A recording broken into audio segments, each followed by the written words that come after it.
You give me fever when you kiss me, fever when you hold me tight.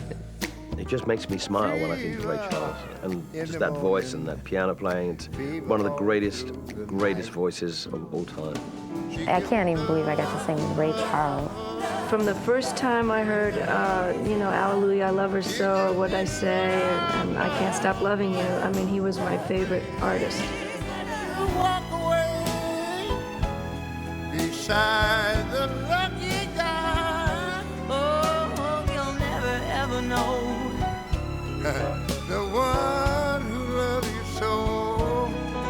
No, you don't know me.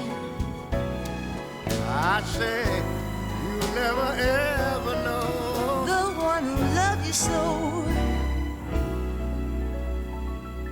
Because Ray had such far-reaching influence on vocalists and in so many different genres that he was a natural focus of a duets project. So we looked at all the various genres that we might explore, and then we thought, okay, well, who are some of the artists that can fit into these various categories that could really work well with Ray? We wanted to put the artists in a room together and really have them collaborate. Two great artists working together in true synergy creates a magic that you can't get any other way. And the session with B.B. King was the first session that we did. That was in the spirit of how we wanted to approach the whole record, where we put everybody together in a room and said, let's just play. Here you have two of the greatest innovators in blues and soul music, and perhaps the creators. And we had them just get together and do what they do and feed off of each other and interact. And as B.B. put it, let's just go head to head like we used to do in the old days. No one can do that better than those guys. I just love everything about Ray Charles. I mean, he could sing any song and it just sounds like Ray Charles and it sounds amazing, and I can't even talk about him. He's so amazing. There's really nothing I can say. I mean, in reality, I don't really want to sing with someone like Ray Charles. I just want to listen to him sing. I don't want to ruin it with me, but I had to do it because it was the kind of opportunity that I would, never forgive myself if I didn't. And it was so weird. He sounded so good, and he was very nice, and we did it all live. And Billy Preston was playing organ, and it was kind of crazy. I'll sing the first verse, you sing the second. I'll sing the bridge, or whatever you call that. We did one of my songs, Sorry Seems to Be the Hardest Word, which he'd sung at a concert in Anaheim last year. And that blew me away that Ray Charles was on stage singing one of my songs. But it was just incredible to sort of sit there and sing with him. Sad, so sad. It's a sad, sad situation. And he's singing, it's sad, it's a sad, sad situation. I've got a lump in my throat. People in the control booth are crying. This is one of the all-time great people in life, and he's still sitting in his love of music. He's sitting there. He did like 2 or 3 takes, but he was meticulous about his own performance. Just the honor of being able to record a duet with him, it's been a dream of mine all my life.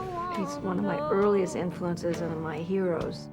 Do I Ever Cross Your Mind was always one of my favorite songs from his country and western period. I was so glad that Ray wanted to cut this, and I got to play slide while he was playing electric piano with me. The tension and the excitement was building, and and he came down just to check it out. We were going to do a rehearsal, and next thing you know, we were recording. Do I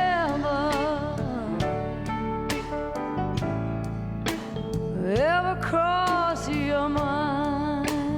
I was in awe of any recording that I've done, and I've done some great duets. This was really the pinnacle for me.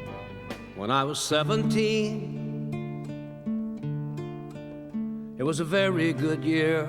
Well, this was Ray's choice, and I'd been a while since I'd heard the song, but I knew immediately when he mentioned the title which one it was, and it went all the way back to Frank Sinatra. And when Ray Charles wanted to do it with me, what's wrong with that? From the brim to the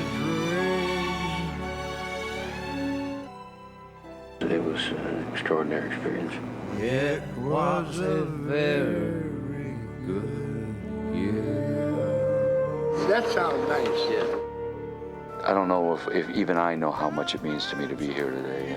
It's almost like it's going by too fast. I can't possibly make it slow up enough. Hey, girl, Hey Girl is the ingredient that makes this moment even more special for me, because I know how much Ray loves that song, you know, and the first time I actually had a chance to talk to Ray, that was the first thing he said to me was, man, I love that song, Hey Girl. He thought I wrote it. Beg you to stay. There you go, man. You got. I just got to change some stuff. Yeah, you got the idea. That's what it's about, baby. Hey, girl, I'll tell you no lie. To be in a room with Ray singing on, 2 feet away from him, live on a track with orchestra is pretty huge, you know. I think anyone who's a fan of Ray Charles is gonna love this album. I think, as Ray used to say, if you can sing what's in your heart and keep time, you got it. And this album is from Ray's heart. Lord, won't you help us all? Heaven help the black man if he struggles one more day. Heaven help the white man if he turns his back away. Heaven help the man who kicks the man who has to crawl. Heaven help us all.